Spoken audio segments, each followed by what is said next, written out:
একমাত্র ভাইকে হারিয়ে স্বাভাবিক জীবনে ফিরতে পারছে না ফারিন। ভাইয়ের সঙ্গে হাজারো স্মৃতি তাড়া করে ফিরছে তাকে। তাই বাবা মাকে সাথে নিয়ে ভাইয়ের খুনিদের বিচারের আশায় ছুটে এসেছেন আদালতে।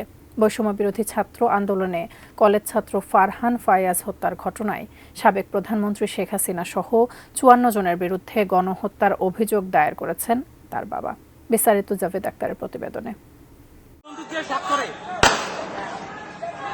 Dhaka residential model school and কলেজের ছাত্র ছিলেন মোহাম্মদ ফারহানুল ইসলাম ভূঁইয়া ওরফে ফারহান ফাইয়াজ। বৈষম্য বিরোধী ছাত্র আন্দোলন চলাকালে প্রথম বর্ষের ফাইনাল পরীক্ষা দিচ্ছিল এই মেধাবী শিক্ষার্থী।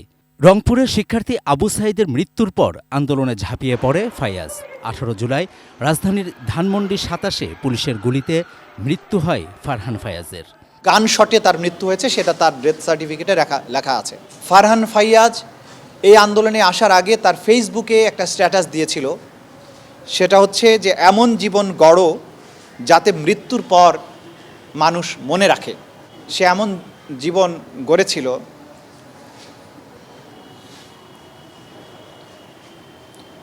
যে জীবনের কথা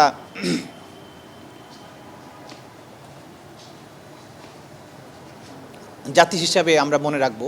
মঙ্গলবার ফারহান ফায়াজের বাবা শহীদুল ইসলাম ভূঁইয়া আন্তর্জাতিক অপরাধ ট্রাইব্যুনালের চিফ প্রসিকিউটর বরাবর অভিযোগ দায়ের করেন। আমার একমাত্র ছেলেকে হারিয়ে আমার ফ্যামিলি পুরো আমরা এমন ব্যথা ব্যথিত, পিতার কাঁধে ছেলের লাশ, এর চেয়ে ভারী বস্তু পৃথিবীতে আর কিছু নাই। উপযুক্ত শাস্তি হোক, শাস্তির আমার যারা খুন করেছে তাদের ফাঁসি হোক। এলো ভিশন মুশকিল আসান অফার। যে কোনো ব্র্যান্ডের পুরনো ফ্রিজ নিয়ে চলে আসুন ভিশন শোরুমে আর নিয়ে যান নতুন ভিশন ফ্রিজ 20% পর্যন্ত ছাড়। সাবেক প্রধানমন্ত্রী শেখ হাসিনা ছাড়াও সাবেক দুই মন্ত্রী ওবায়দুল কাদের ও আনিসুল হক, আওয়ামী লীগ নেতা জাহাঙ্গীর কবির নানক, শেখ ফজলে নূর তাপস, যুবলীগ চেয়ারম্যান শেখ ফজলে শামস পরশ, ছাত্রলীগ সভাপতি সাদ্দাম হোসেন, সাধারণ সম্পাদক ওয়ালি আসিফ ইনান ও পুলিশের ঊর্ধ্বতন কয়েকজন কর্মকর্তা সহ ৫৪ জনের বিরুদ্ধে গণহত্যা ও মানবতাবিরোধী অপরাধ সংগঠনের অভিযোগ আনা হয়েছে। আমরা একটা ডেস্ক ওপেন করছি আজকের থেকে, যে আপনারা আপনাদের যে ব্যক্তিগত যে সমস্ত ঘটনাবলী যা ঘটেছে আপনাদের উপরে, এগুলো আমাদের কাছে এসে জানাতে পারেন। সব কিছুকে আমরা কম্পাইল করে মামলার উপযোগী করে ট্রাইব্যুনাল যেদিন বসবেন তখন আমরা এটা বিচারের জন্য উপস্থাপন করব। ফারহান ফায়াজের ছোট বোন ফারিন বলেন, ভাইকে হারিয়ে সারাক্ষণ তার মন কাঁদে।